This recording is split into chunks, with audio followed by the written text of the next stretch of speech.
Dear student, मैं Suresh Chandra Sharma, assistant professor political science.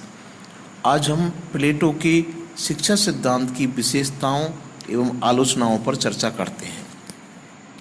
प्लेटो की शिक्षा सिद्धांत की विशेषताओं की बात की जाए तो रूसो जैसे व्यक्ति ने प्लेटो के प्रसिद्ध ग्रंथ रिपब्लिक को शिक्षा पर लिखा गया सर्वकालिक श्रेष्ठ ग्रंथ बताया है। इससे यह बात साबित होती है कि प्लेटो ने शिक्षा पर विशेष बल दिया। प्लेटो की शिक्षा योजनाएं आज भी प्रासंगिक हैं। अब हम उसकी विशेषताओं की बात करते हैं तो पहली विशेषता है प्लेटो द्वारा राज्य नियंत्रित एवं अनिवार्य शिक्षा की व्यवस्था। प्लेटो ने अपनी शिक्षा व्यवस्था को राज्य के नियंत्रण में रखा और निःशुल्क एवं अनिवार्य शिक्षा की व्यवस्था की, जो कि एक बहुत अच्छी बात है।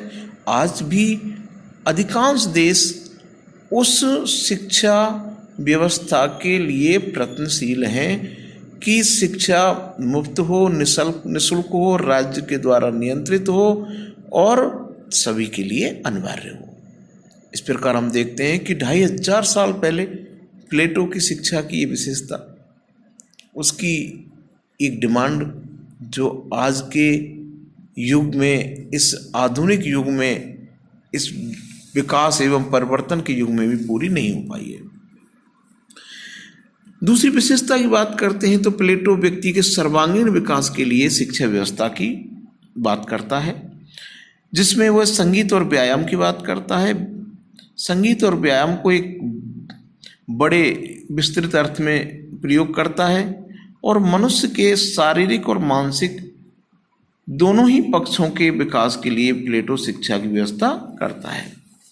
प्लेटो की तीसरी विशेषता है कि प्लेटो स्त्री और पुरुषों के लिए समान शिक्षा की व्यवस्था करता है, जो कि उस समय में एक बहुत ही क्रांतिकारी परिवर्तन या सुधार कह सकते हैं इसको हम। मित्रों, जिस समय संसार में स्त्री को विशेष दर्जा नहीं दिया जाता था, उस समय प्लेटो ने उसके लिए पुरुषों के इक्वल शिक्षा की व्यवस्था की है। प्लेटो शासन व्यवस्था में स्त्री और पुरुषों की बराबर भागीदारी मानते हैं, इसलिए वो शिक्षा में भी पुरुषों और महिलाओं के लिए एक समान व्यवस्था करते हैं।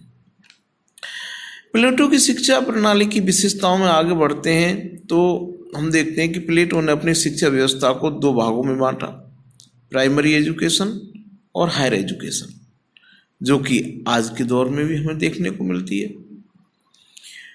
प्लेटो ने शरीर और मन के विकास के लिए शिक्षा में जो पाठ्यक्रम रखे, वो पाठ्यक्रम वास्तव में ही एक व्यक्ति के सर्वांगीण विकास के लिए बहुत ही उपयोगी सिद्ध हो सकते हैं। अगली विशेषता देखते हैं, प्लेटो अपनी शिक्षा योजना के माध्यम से एक दार्शनिक राजा की प्राप्ति का प्रयास करता है और आज भी देखा जाए तो शिक्षा का उद्देश्य होता है समाज का, देश का विकास के लिए प्रयास करना और एक श्रेष्ठ व्यवस्था का निर्माण करना, जो कि शासक वर्ग के द्वारा ही हो सकती है। आगे हम बढ़ते हैं प्लेटो के शिक्षा सिद्धांत की विशेषताओं में, तो उन्होंने अपने जो शिक्षा का सिद्धांत की जो पाठ्यक्रम था, जो व्यवस्था थी, योजना थी, उसको आयु और वर्ग के आधार पर डिवाइड किया। प्लेटो ने अपने पाठ्यक्रम में नैतिक मापदंडों को उचित स्थान दिया। प्लेटो का मानना था कि व्यक्ति को एक अच्छा नैतिक सद्गुणी साहित्य पढ़ाने से व्यक्ति नैतिक और सद्गुणी बनता है। उन्होंने अपने नैतिक पैमानों को बहुत ऊंचा रखा और उनको शिक्षा में शामिल करके एक अच्छे नागरिक के निर्माण का प्रयास किया। प्लेटो की शिक्षा योजना में हम आगे बढ़ते हैं तो हम देखते हैं कि प्लेटो शिक्षा को एक दीर्घकालिक अनवरत चलने वाली प्रक्रिया मानता है। प्लेटो का दार्शनिक शासक 50 वर्ष की आयु तक शिक्षा ग्रहण करता है, तो हम कह सकते हैं कि ये प्लेटो की शिक्षा व्यवस्था की एक बहुत बड़ी विशेषता है कि शिक्षा को वो एक अनवरत चलने वाली प्रक्रिया मानते हैं। इन विशेषताओं के साथ साथ हम देखते हैं कि प्लेटो की शिक्षा योजना की कुछ आलोचनाएं हैं, कुछ कमियां हैं।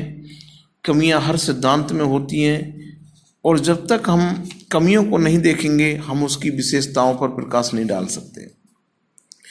प्लेटो की शिक्षा योजना की आलोचना करते हुए हम देखते हैं कि प्लेटो की शिक्षा योजना अप्रजातांत्रिक एवं एकांकी है। इसका मतलब है कि प्लेटो ने अपनी शिक्षा व्यवस्था में उत्पादक वर्ग को शामिल नहीं किया, जो कि एक बहुसंख्यक वर्ग है। प्लेटो की शिक्षा व्यवस्था संरक्षक वर्ग तक ही सीमित है। इसकी अगली आलोचना देखते हैं हम कि प्लेटो ने साहित्य की उपेक्षा की है।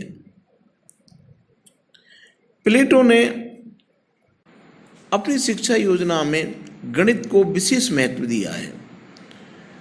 प्लेटो ने अंक गणित, रेखा गणित, बीज गणित, इन पर विशेष बल दिया है। इनके अमूर्त तत्वों पर विशेष बल दिया है, जबकि कला के क्षेत्र में या साहित्य के क्षेत्र में प्लेटो की इतनी रुचि नहीं रही है। प्लेटो की अगली आलोचना में हम देखते हैं कि प्लेटो राज्य नियंत्रित शिक्षा की बात करता है। जब राज्य नियंत्रित शिक्षा होगी तो उसमें कला और साहित्य पर राज्य का अनुचित नियंत्रण होगा, और राज्य का अनुचित नियंत्रण जब साहित्य पर हो जाएगा तो राज्य ऐसा ही साहित्य लिखवाएगा जैसा उसके लिए अनुकूल होगा। तो इस प्रकार ये एक आलोचना का बिंदु बनता है। प्लेटो की शिक्षा योजना की अगली आलोचना में देखते हैं कि शिक्षा क्रम लंबा और खर्चीला है। प्लेटो की शिक्षा योजना 20 वर्ष तक प्राइमरी एजुकेशन और 20 से 30 वर्ष तक और फिर 30 से 35 वर्ष तक हायर एजुकेशन। इस प्रकार यह एजुकेशन एक लंबी एजुकेशन है। ये शिक्षा व्यवस्था एक लंबी शिक्षा व्यवस्था है जो कि व्यक्ति में उदासीनता ला सकती है। इसके अलावा इतनी लंबी शिक्षा व्यवस्था एक खर्चीली व्यवस्था होगी जो राज्य पर एक अतिरिक्त भार होगा। प्लेटो की अगली आलोचना में हम देखते हैं कि प्लेटो ने राज्य के लिए व्यक्ति को बलिदान कर दिया। कार्ल पॉपर जैसे विद्वान कहते हैं कि प्लेटो की शिक्षा का उद्देश्य आत्म समीक्षा करना एवं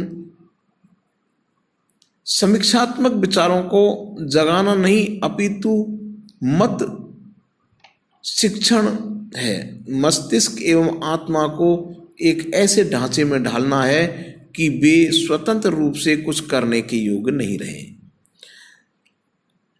एक हिसाब से देखा जाए तो प्लेटो ने अपने नागरिकों का निर्माण किया है, ना कि उनका विकास किया है, और उनका निर्माण राज्य के अनुकूल किया है। तो इसमें क्या है कि व्यक्तिगत जो व्यक्तित्व होता है व्यक्ति का, उसका बलिदान हो जाता है। दूसरी चीज देखते हैं हम आगे बढ़ते हुए कि प्लेटो की शिक्षा योजना में हमें अधिनायक तंत्र के बीज दिखाई देते हैं, क्योंकि प्लेटो की शिक्षा योजना राज्य के द्वारा नियंत्रित है। कला और साहित्य पर प्रतिबंध लगे होंगे। शासन के अनुरूप ही व्यक्ति के व्यक्तित्व का विकास किया जाएगा, और ये सारी चीजें जो हैं वो आगे चलकर अधिनायक तंत्र की तरफ ले जाती हैं। प्लेटो की शिक्षा योजना की और एक आलोचना देखते हैं हम कि प्लेटो ने जो शिल्पी वर्ग है राज्य का, उसके लिए शिक्षा व्यवस्था करने की सिफारिश तो की है। अर्थात वो चाहता था कि राज्य के शिल्पी वर्ग, उत्पादक वर्ग के लिए भी शिक्षा की व्यवस्था हो, परंतु वो कर नहीं पाया। इसका परिणाम ये हुआ कि राज्य का एक बहुसंख्यक वर्ग शिक्षा से अछूता रह गया। शिल्पी का, कारीगर का, किसान का एक होनहार और योग्य बच्चा